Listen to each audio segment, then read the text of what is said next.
So far, it was largely the philosophers who studied human consciousness, but a serious effort to understand consciousness and walk the path towards ultimate reality was made at the MIT World Peace University in the form of the world's first conference on consciousness, the ultimate reality.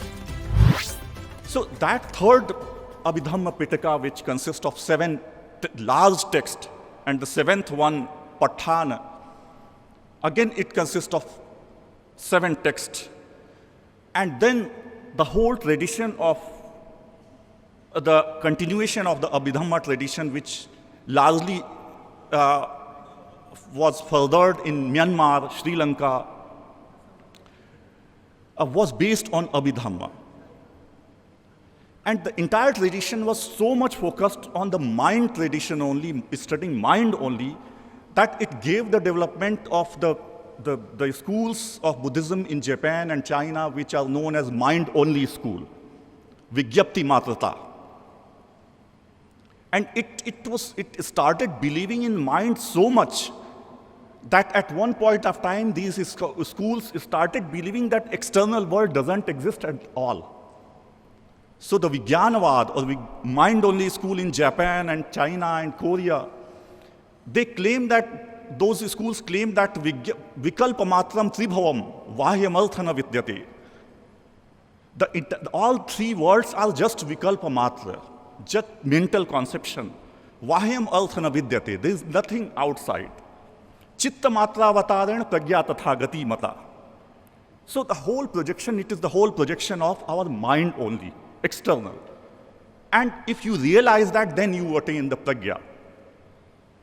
So, according to Samutti Satya, Buddha's teachings are also divided in two forms, Vohara Desana and Paramatha Desana. Vohara, Vyavahar, for conventional ways of teaching, and then Paramatha Desana.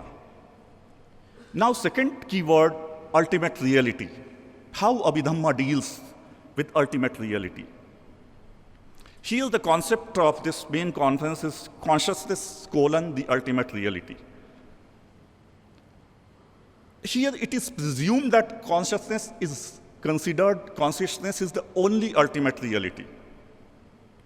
Buddhism or Abhidhamma gives a different dimension. It says, Tatthavutta Abhidhammatha Chatudha Paramathato. Chittam Chetsikam Rupam Nibbanam Iti Sabbhatha.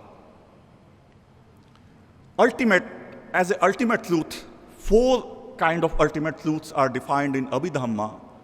Chitta. Professor Shukla in the morning session said that many words cannot be translated properly.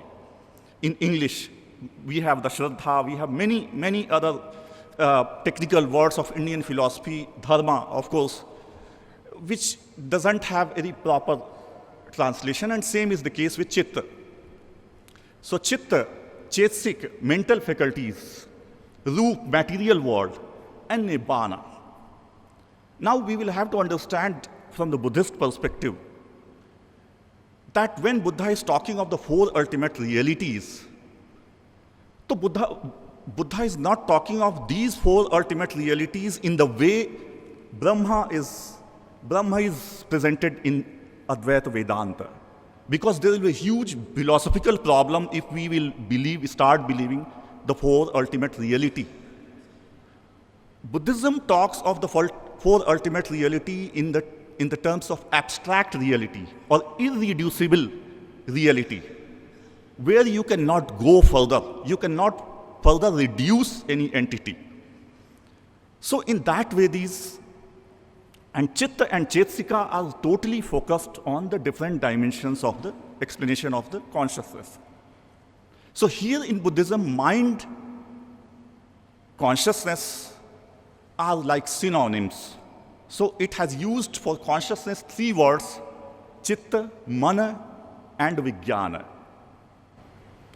And it believes in the stream of consciousness which is dynamic.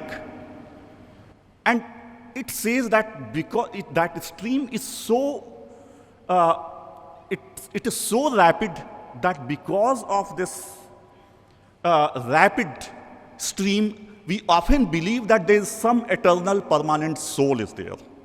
And it argues that if you start believing in eternal permanent soul, then any kind of impact, for example, during your childhood, you have encountered any snake.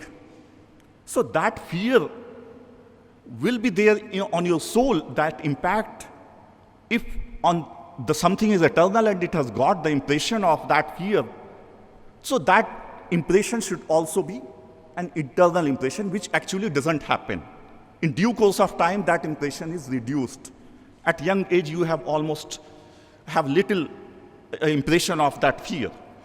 So in that way, it is explained chitta. And then what we talk of the consciousness in general understanding as awareness, that is explained in the form of chetsik in Abhidhamma or in Buddhism.